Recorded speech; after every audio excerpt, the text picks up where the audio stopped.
Now, these are the costs of hiring based on we have to create a position here and write up a job posting for it. So somebody's got to do that. And again, we get into the meat of what costs those are in the next workshop.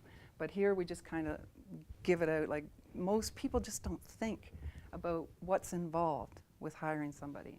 So they have to get 1 or 2 managers to sit with HR, and they have to really figure out what this job looks like, have a very clear picture. Once they create the job posting, they want to put it somewhere. So nowadays everybody thinks, well, yeah, they'll put it up on their own website, doesn't cost them a penny. When you're in business, everything costs.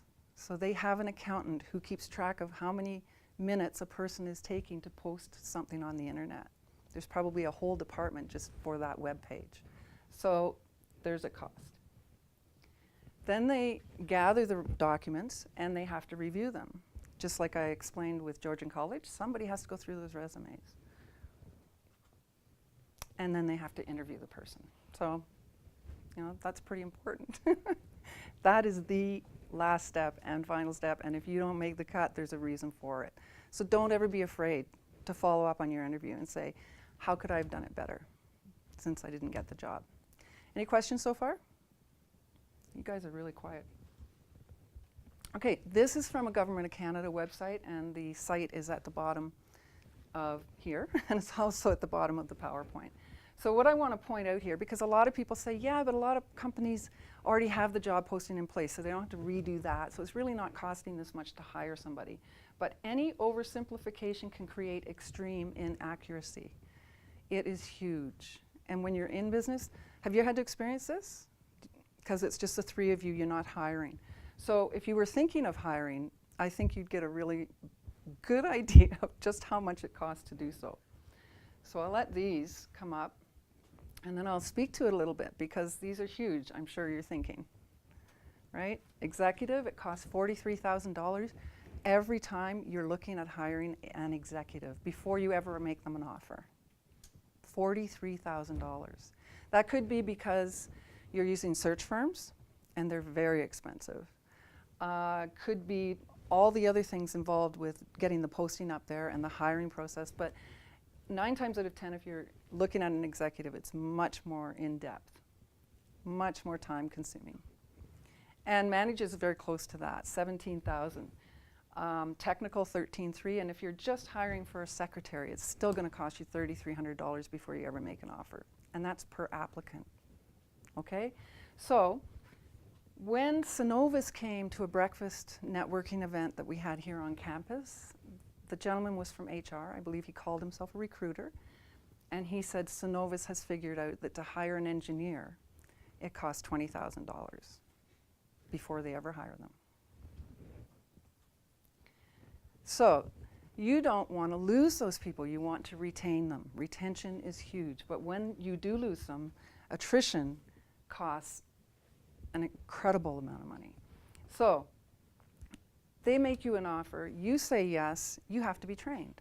So you go and they match you up with somebody that's going to go over the position with you, and you kind of job shadow them for a little while. So they're paying 2 salaries now, right?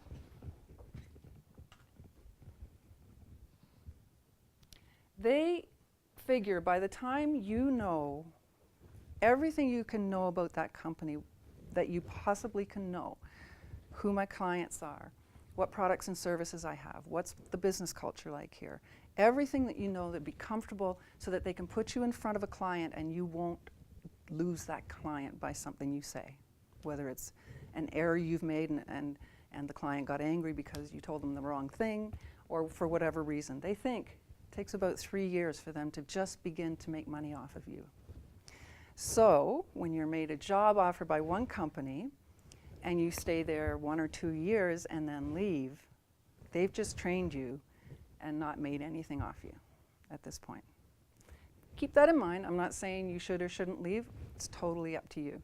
But just keep in mind what it means to the company. And then, of course, there's confidential information that could be leaked, right, as soon as you leave. You do sign waivers and all that kind of thing goes on, but the odd time people will just say, to heck with it, I'm angry with that company, I'm just going to tell everybody everything. Oops.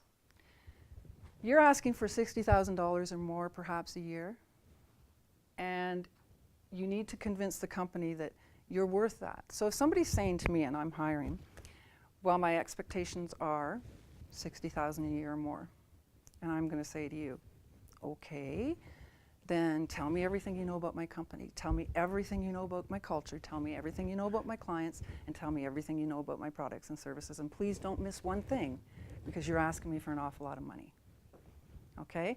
What I'm trying to get through here is that graduate students, more so than undergraduate students, tend to think that because they have more years schooling, they've paid more money for that schooling, I'm definitely worth more walking out first into the marketplace.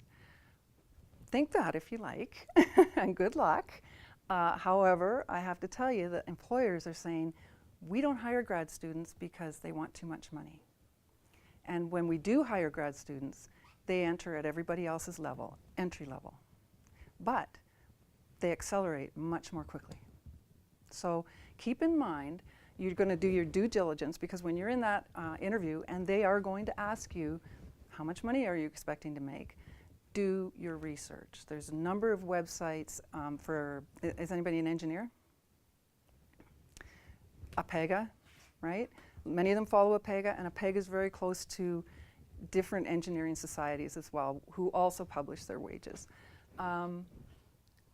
Do that research, talk to people in the industry. How much, would somebody starting in this company expect to make in the position you're in? So you're not asking them for how much they make. You're not asking them that. You're asking how much would it be reasonable to expect to make when I start with your company? And they'll tell you. And if you're that way, then any employer would be happy to at least entertain you. And we do a negotiating workshop as well. So I just want you to know that if you've told them in the interview what your expectations are, they're not going to make you an offer lower than that. And if they are, they're going to start it with, we know your expectations were this. However, here's where we'd like to start you. Okay, and you negotiate from that point.